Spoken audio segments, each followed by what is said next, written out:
Look at, here's the water that got in. We must have a roof leak. These are framed about a ½ inch too far out. What I'm doing now is just checking the notes that the cabinet people provided us. I don't know, it's, this is a first, and that's not gonna look right. Oh my God, Reed.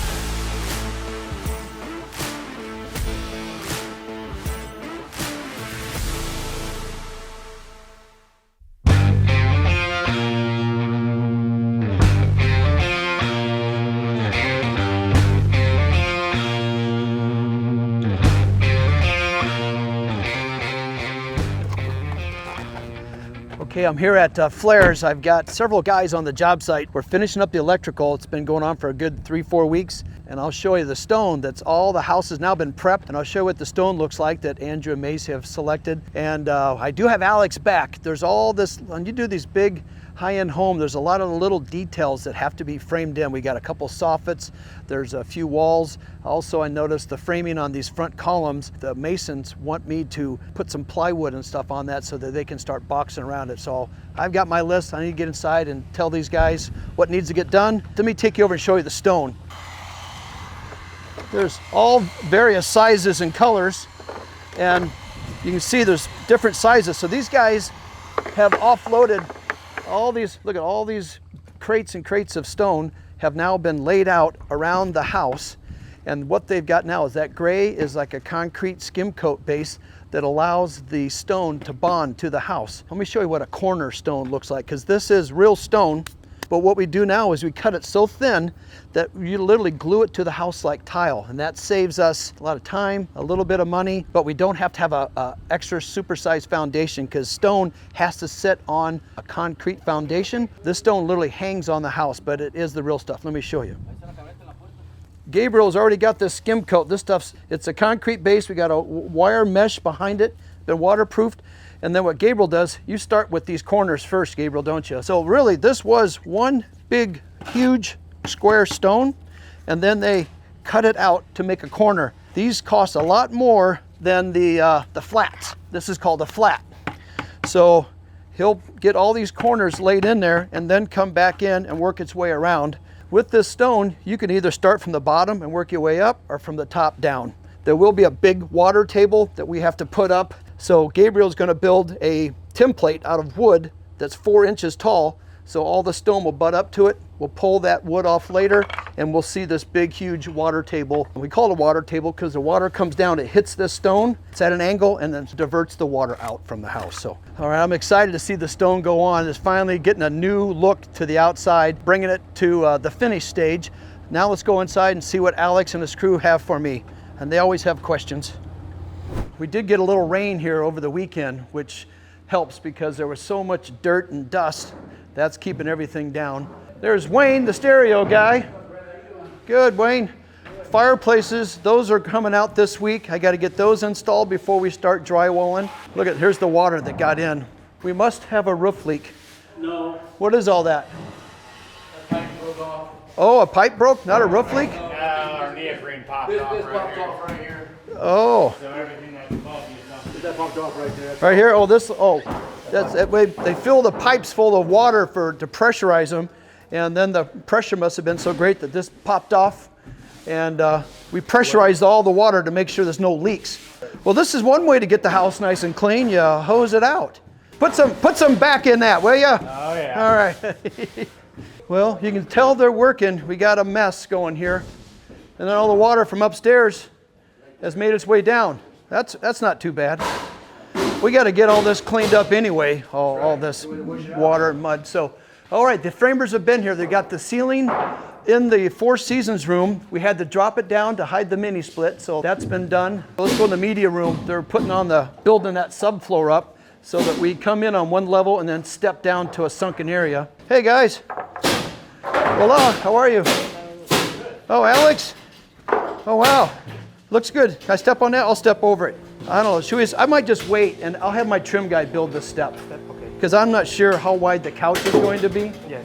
So that's good. You got, did you see I need to build that wall out? Did you do that? Oh, yeah. Oh, okay. Because of that sump pit, can you add just further this wall out? I need my cabinets to stick out past this wall so my cabinet fits in there. So figure 24 inches from here back, and that's where my wall needs to go. Okay. And you have my list of everything that need to get framed? Because I forgot. All right, all right. And then I got a big one coming up for you in 3 weeks. Okay. Good? More stuff. Good. Oh, there's my stone guy. I was just talking to Alex. Do you want me to frame or wrap these columns like out here? See how flush this is? Now when I add something there, will your skim coat build that out? No, that's what I was talking to Mark about. These are framed about a 1/2 inch too far out. So when you sheet it, if they could be even flush with the concrete, otherwise they could probably. I have to take this off. Yes. If there was a way to attach like cement board down the columns. Is there not enough if we just support it inside, put some blocking in here? The column has to get bigger, or we have to either, we can't, that's easy to take off, but this isn't. Lath here, so we're going to make this thicker, and so it wouldn't. But what I'm saying, what about this? Does that need to be filled in? It does. It has to be flat. So we really have to. Okay. So that has to be green if I'm putting on here then. When do you think that can happen? Okay, but you guys don't have that ability to put the Durock and stuff on?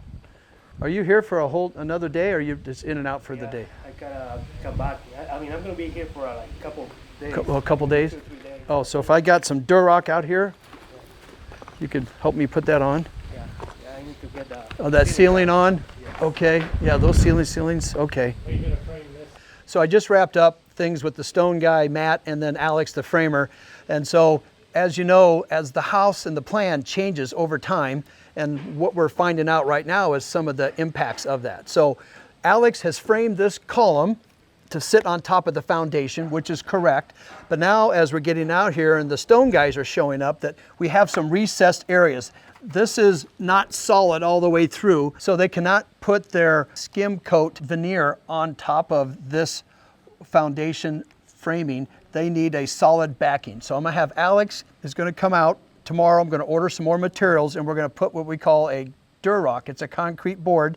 Since it got concrete here and we have to put a concrete board here, if I just put it on here and stopped, it would create a recess, and the stone would not fit properly. So we're gonna carry it all the way down, wrap it all the way around. This will fill these holes in so we have a true solid column and a good foundation base, if you will, to put the stone on. There are some little situations here where the boards have now been sitting outside in the rain and they've twisted, so we're gonna correct all that to get things nice and square, so when the stone goes on, it looks perfect. So that has to be duplicated on all the columns and some stuff around the front of the house as well. So we got that problem solved. So let me show you another situation that has popped up with the stone.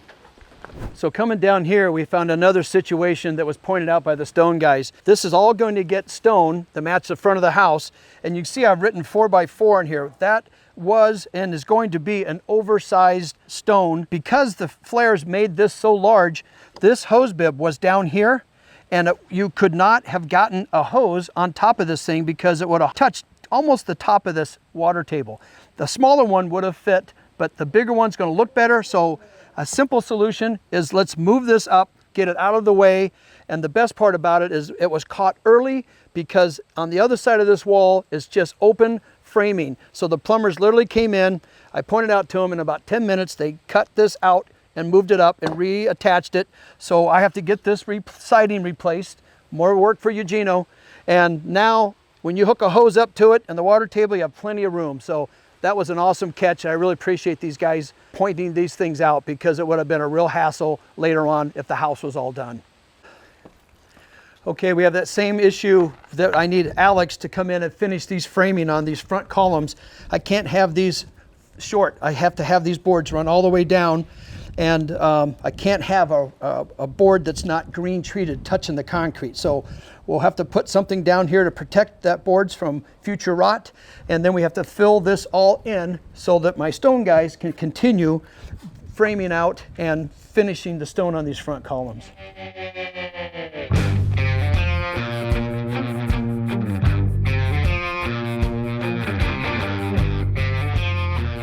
So now we're off to another job, a remodel that I'm doing, and now that the house is almost all done, the homeowner has some surprises that he's telling me that the bathroom sinks are smaller than what he had thought they were going to be, and that the kitchen island is closer to the back counter.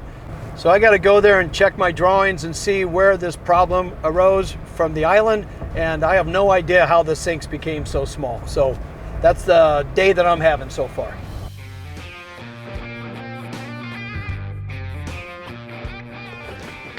All right, so I'm at the red brick house that we remodeled, put the addition on, painted everything white. I've got an issue. We got to go inside and figure out what's going on with the cabinets. Steve. Yep. So we'll talk about the kitchen and the master bathroom. All right. Okay. So, all right. Let's go take a look. Let's see. All right. So come on. Let's take a look here and see what we got. You guys are going to get a sneak peek on what this house looks like, but there's more coming in the future. All right. I can already see the problem read when they set this up. Right. So guys, right now, you can see how close this is. We've always tried to get a minimum of 42 inches, and we've got 38, but here's the real problem. We got this supersized range, and that gets down to 34. The minimum you would want in a kitchen like this is 36, but we always started off at 48. Right. So where this kitchen island needs to be is right there. Right. Okay? Right. Even though everything's been built and they built the wall, I know that I laid this out with the plumber the right way. Right. I can already tell by my notes. See where this cabinet is, Steve? Right. If I go back on my notes, this island is supposed to start right there.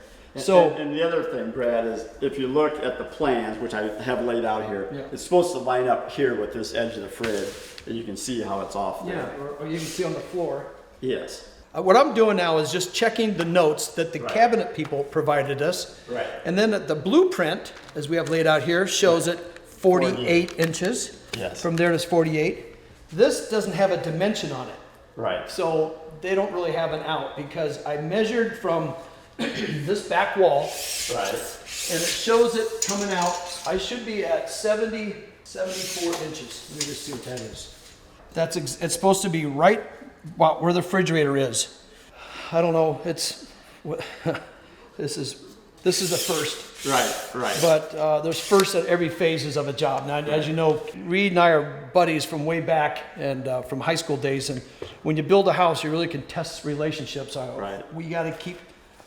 We're going to make this right, and it's not worth losing any friendships over these things. So you can see exactly on this plan. Yes. I keep saying this. I'm just blown away that when the guys come out, that there is the refrigerator and there's the cabinet. They have the cabinet clear inside here. Right. So one conversation I had with the cabinet people saying, we're not moving it, we put it where the plumbing was. Well, that's not the case. No. So you can look under the sink. Right. And look and see the plumbing is clear back there. This plumbing, you could easily move this island. That way you could go 20 inches if you want to, and the plumbing still is underneath the sink. Correct. So that's not an argument that can be made. So you gotta get a plumber, gotta get an electrician.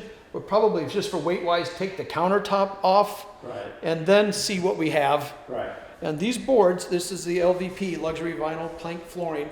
We have some of this left over. Yes. If not, we can get some more. So all that gets moved, which means all this has to get replaced. So it's a hassle. I feel horrible. We'll make it right, Reed. Let's go look at your little small sink, the vanities, right? Okay, so these are 10 1/4 versus 11 1/2, and these things, instead of being these are 15 rather than 18. Doesn't seem like much, a couple inches, but these look real small. So here's what happened. Oh, interesting. You got the big base cabinet underneath here, but we added these drawers. See these drawers right here? So what they're telling us is, and what they should have told you, is when you add these drawers, you can't get the sink to go beyond that. So this is the maximum distance. But the other thing, Brad, is back up a minute. You'll see how wide these stack drawers are. If those had been more narrow, you probably couldn't you have had a base cabinet the same as in the other bathroom? Yeah. This one here, the size of that dictated what because your sink is going to be centered on Right. on the middle of this cabinet. Right. Because of these drawers, guys, we cannot make that sink any bigger. So there's two things we can do. One, keep the drawers where they are, but seal them up so that they don't, if they do open, Right. they open about that much. What are you going to do with that? Right. Because the sink needs to come over here. They should have told you these drawers are going to force you to go with the smaller sink, but Right. but they did not. Right. Okay, so the right way, probably in my mind, to do this, because you got bad information, is we almost need to start over and get this cabinet, a narrow cabinet, make this cabinet bigger, go to here with it so you can get your drawers. Now your sink comes over. Right. So that's the next part. It's what's going to, these sinks are going to come more this direction. Right. You won't have this big a middle area, but Right. you'll have a bigger sink. Right. You'll have the drawers, and this ends up being, instead of 24 inches, 22, it'll probably be like an 18-inch cabinet. Right. A little smaller in the middle. Yeah. All right, so what do you prefer? Well, you know, I think that these are pretty functional drawers that we'd almost have to leave those and just have to redo the whole cabinet. Then the other thing, you know, as you know, one thing leads to another. Then we got lights up here that have to be over the sink. And now, see about that. So now this is a wood Shiplap. shiplap. It's not like drywall. Right. Oh my God, that's the old, every action has a reaction. So Right.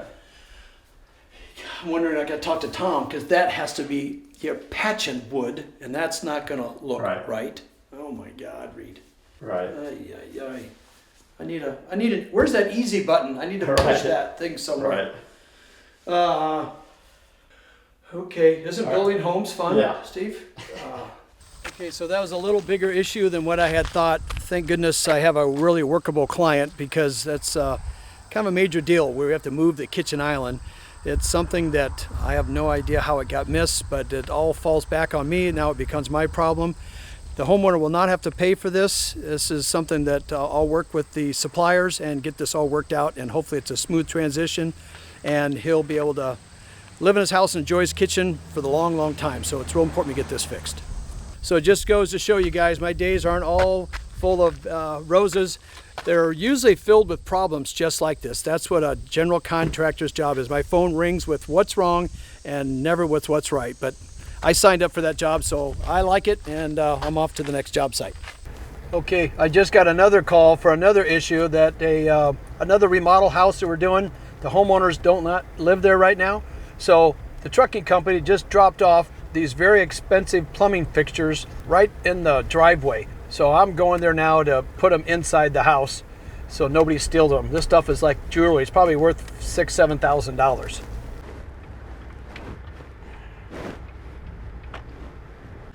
So this is a home I had built probably 15 years ago, and now the new owners are having me do some an addition. We're putting a bedroom in the garage because it was so large, and we're doing some updates on the inside. But here's the plumbing fixtures. Oh, it's heavy, so it's got to be worth a lot of money. I'm gonna get these put inside, and this will be another job that when I get it all done, I'll take you guys through on a mansion tour. It's pretty fantastic. So believe it or not, some of these plumbing fixtures can cost up to $6,000 to $7,000. So I'm gonna put them in the house, somewhere safe, and it's on the record that I did get them in the house. Okay, I'm back to my office after an interesting day. I wanted to give you guys a gist of what it looks like on the other side of my job. It's not always glorious and fun, but I signed up for that, and I'm used to that. But I wanted you to see some of the problems that we deal with on a regular basis and how important it is to be checking up on the job sites and have constant communication with the homeowners and subcontractors. So I'm going to go in my office, finish up some paperwork that I have to do, and if you like the content, please give me some comments down below. I always look forward to hearing from you. So thanks for watching.